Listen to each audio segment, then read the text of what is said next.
నీ పేరేందమ్మా? నా పేరు సావిత్రి. నా పేరు మీద ఉన్న జాగా ఎకరం 16 గుంటలు. మేము వలస వచ్చినాం హైదరాబాద్.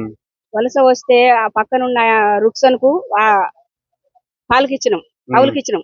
కౌలుకి ఇస్తే మేము మళ్ళీ వెళ్ళి 5-6 సంవత్సరాలకు పోయి నా పిల్ల పెళ్లి చేస్తాను పోయి కౌలు అడిగితే కౌలు కాదు మీరు అమ్మకపోయినారని తిరగబడ్డాం. మేము ఎట్లా అమ్మకపోయినాం జాగా అని కోర్టులో కేసేసినాం, స్టే తీసినాం. కోర్టు మాకే సహకరించింది. ఈ సీటింగ్ చేస్తుండ్రు. చెప్పాల రుక్సన్, చెప్పాల నరేష్, చెప్పాల లక్ష్మయ్య. ఇక వీళ్ళు ముగ్గురు కలిసి మా మీద దాడి చేస్తారు. నాకు 2 పిల్లలు, ముగ్గురు పిల్లలు గానీ ఒక పిల్ల మంచిగా ఉన్నది, 2 పిల్లలు వికలాంగులు. నా చిన్న కొడుకు ఎడ్డయ్య 22 ఏళ్ళు ఉన్నాడు. పెద్ద బిడ్డ ఇప్పుడు 30 ఏళ్ళు దాటింది. ఆమె కుంటి పిల్ల హ్యాండిక్యాప్లు. ఇప్పుడు మీరు ఆయన పొలం మీద కబ్జా చేయడానికి కారణం ఏందమ్మా? మీరు ఎప్పుడు కౌలుకి ఇస్తే వీళ్ళకి ఎవరు దిక్కులేరు. ఉన్న పిల్లగాడు ఎడ్డోడు అయ్యిండు. ఒక పిల్ల కుంటి పిల్ల, ఒక పిల్ల పెళ్లి చేస్తానని వచ్చారు. వీళ్ళు ఎవ్వరు ఏం చేయలేరు మాకని మమ్మల్ని భూమి మీద రాణిస్తలేడు. ఏమిటోళ్ళమ్మా? ఏసీ కులం. మీరేమిటోళ్ళమ్మా? మేము గౌడ్స్. ఇప్పుడు మీరు ఎన్ని ఏళ్ల క్రితం ఇచ్చిరమ్మా? మీరు మేము 15 ఏళ్ళకి ఇచ్చినాం కానీ మేము 5-6 సంవత్సరాలకే పోయినాం. 9 ఏళ్ల పోరాటం చేస్తాం. తీర్చిపెట్టమ్మా, మీరు ఎన్ని ఏళ్ల నుంచి వాళ్ళకి లీజుకి ఇచ్చారు? మేము ఇచ్చినాక 5 సంవత్సరాలకే పోయినాం. వీళ్ళకు ఇచ్చే 5 సంవత్సరాలు అయినాక మళ్ళీ అంతవరకు పోలేదా మీరు? మేము అంతవరకు ఎందుకు పోయినాం? ఇక పోలే, బతకలేకుండానే వచ్చినాం. పిల్లలు చదివించుకుంటున్నాం. కుంటి పిల్ల ఆయన అంటే ఇప్పుడు నాది అంటుండా? నాది అంటుండు కాదు, నీకు తెలియకుండా నీ భర్త అమ్ముకున్నాడు అంటాడు. కాగితం చూపిమన్నాం, ఆ కాగితం చెల్లలే కోట్ల. చెల్లకుండా గానీ ఎట్లొస్తారో రాని అంటాడు. మేము ఎస్సీలము, మీరు ఎస్సీ ఎస్టీ కేసు పెడతా, మిమ్మల్ని కొడతా, కాకపోతే చంపేస్తా అవసరం అనుకుంటే. ఇగో ఇట్లా పట్టా ఎవరి పేరు మీద ఉందా? నా పేరు మీద. నీ పేరు మీద అయినా కానీ నీకు వెళ్తలే. ఇప్పుడు ఆయన నంబర్ ఇందాక ఇచ్చారు మీరు? అదే నంబర్. పోలీస్ స్టేషన్ పోయిన ఎస్ఐ కూడా చెప్పాడు సార్, ఇది మీకు కాదు, చచ్చిపుట్టినా కాదు, నువ్వు 30,000 ఇచ్చిన అంటున్నావు కదా, 30,000 ఇచ్చినందుకు ఇన్నేళ్ళు చేసుకున్నావు, 10వ పరకో తీసుకొని జాగ వదిలిపెట్టు, నీకు కాదు రెవెన్యూ వాళ్ళు కొత్త బుక్ కూడా ఆమెకి ఇచ్చిండ్రు అని కూడా చెప్పిండు. చెప్పినా గానీ ఎట్లొస్తారో రాని మేము వేసేలేమో అంటాడు. ఒక్క నిమిషం లైన్ లో ఉండి ఆయన ఫోన్ చేస్తుందాం, మరి ఏమంటాడు ఏం సంగతి ఆయన గిట్ట ఫోన్ చేద్దాం. ఏం పేరు?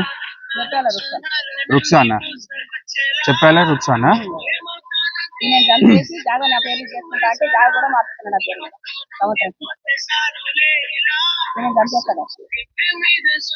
ఆయన పేరు మీద సార్ దాదా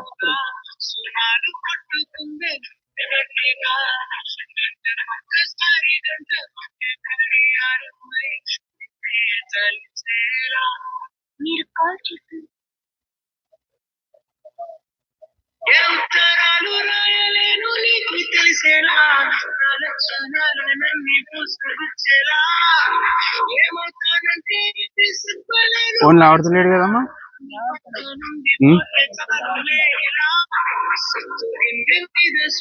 అంటే ఫోన్ ఎందుకు ఆడుతలేదని?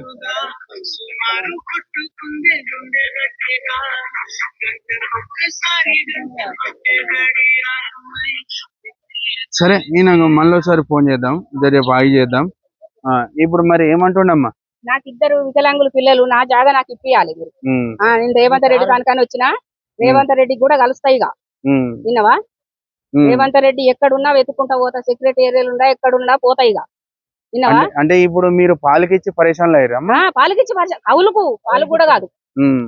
నా పిల్లలు సవరించుకొని నా పిల్ల పెళ్లి చేస్తానని పోయి ఎంతో కొంత కౌలు ఇవ్వమంటే కౌలు లేదు, అమ్మకపోయింది నీ మొగడు. నువ్వు అమ్ముకుపోయినా? అమ్ముకున్నావా? మేము అమ్మకపోలేదు. మరి అమ్మిండని ఎట్లా చెప్తాను? చేసిండు, కొత్త కాగితం తయారు చేసి. ఏం చేసిండు? కాగితంలో అమ్మకపోయినట్టుగా రాసుకొచ్చిండు. కాగితం. ఎన్ని పైసలు ఇచ్చినట్టు? 30,000 ఇచ్చినట్టు. 30,000 ఇచ్చినట్టు. ఎప్పుడు? ఎన్ని ఏళ్ల కింద 30,000 ఇచ్చినట్టు? 10 ఏళ్ల కింద. అంటే తాగుతాప్పుడా లేకపోతే నార్మల్ గా ఉన్నప్పుడు ఇచ్చినట్టు? నార్మల్ గా ఉన్నప్పుడే ఇచ్చింది. మరి నువ్వు అమ్మినట్టు ఎట్లా రాసింది? అట్లా రాసుకున్నాడు సార్. మేము చాలా రోజులుగా మేము వలస వచ్చినాం. పటువారి దగ్గరికి కూడా పోయిండు, వాళ్ళు చచ్చిపోయారు. మాకు అంటే పటువారు ఏమన్నాడు మరి? వాళ్ళు చచ్చిపోయినారు సార్, మా పేరు మీద రాయమంటే మేము రాయము, వాళ్ళు మేము అట్లా రాసేటోళ్ళం కాదని చెప్పిండు. అంటే ఇప్పుడు నువ్వు నిజంగా ఏమన్నా తీసుకున్నావా పైసలు? అప్పుడు తీసుకున్నా సార్, 30,000 తీసుకున్నాము. అది ఎందుకు తీసుకున్నావు? కౌలు కింద. కౌలు కింద ఇచ్చింది, అది అమ్ముకున్నట్టుగా కాగితం రాసుకొచ్చిండు. రాసుకొచ్చి మేము కోర్టుకు కూడా పోయినాం, కోర్టుకు కూడా రాలేదు. ఈ నంబర్ వేరే దాంట్లోకి డైల్ చేయదు. కోర్టుకు కూడా పోయినాం సార్, కోర్టుకు కూడా పోతే కోర్టుకు రాలేదు. స్టేషన్ పోయినాం, ఎస్ఐ కూడా చెప్పిండు. ఎస్ఐ కూడా చెప్పిండు సారు, ఆ భూమి నీకు కాదురా, ఎన్నడికి కాదు, ఏదో కొంత తీసుకొని ఇచ్చిపెట్టరా అంటే లేదు లేదు సార్, ఎస్ఐ మాట కూడా ఏం లేదు. ఉమ్. ఇక మేము అంతనే అప్పటిసారి పోరాటం చేస్తున్నాం సార్. ఇక అంటే ఇప్పుడు ఎన్ని ఏళ్ళు అవుతుంది ఇట్లా కౌలుకో మీద అయిపోయింది నేను కొన్నా అని చెప్పేసి అని ఎన్ని ఏళ్ళ కింద 30,000 ఇచ్చినట్టు రాసుకోండి ఆ భూమికి ఎకరన్నరకు 10 ఏళ్ల కింద 10 ఏళ్ళ కింద 30,000 మళ్ళీ ఇచ్చినట్టు మేము రాసుకో. 5-6 ఏళ్ళకే పోయినాం. పోయి పోయింది ఇడిచిపెట్టు నువ్వు ఆ. 30,000 అప్పుడు కౌలు కింద తీసుకొని అమ్మినట్టు తీసుకుండా అమ్మినట్టు తీసుకున్నాడు సార్.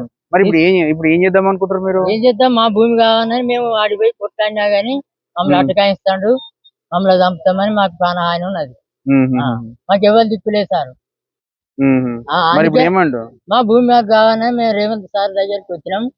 ఈ మా చూసి ఆ సార్ మాకు ఏమన్నా సాయం చేయాలని మేము కోరుతున్నాం. మరి వీళ్ళకున్న సమస్యలు ఏంటంటే మరి ఎకరన్నర భూమి అంటే ఎకరన్నర భూమి కౌలుకి ఇవ్వడం జరిగిందంటే మరి కౌలుకి ఇస్తే అమ్మినట్టు రాసుకోవని వీళ్ళను ఇబ్బందులకు చేస్తున్నారు. మరి పట్టా భూమి గిట్ట వీళ్ళ మీదనే ఉంది. మరి కాగితాలు మొత్తం వీళ్ళ పేరు మీదనే వస్తున్నాయి అంట, ట్యాక్సీలు కానీ దాని కానీ పట్టా యొక్క పట్టాదారులు అని వీళ్ళే. మరి వీళ్ళను అక్రమంగా కౌలుకు 30,000 ఇస్తే అది దౌర్జన్యంగా వేరే పేపర్ మీద రాసుకొని అమ్మినట్టు రాసుకొని చాలా నష్టం చేస్తున్నాడు. అక్కడికి వచ్చి చూస్తాం. జై హింద్.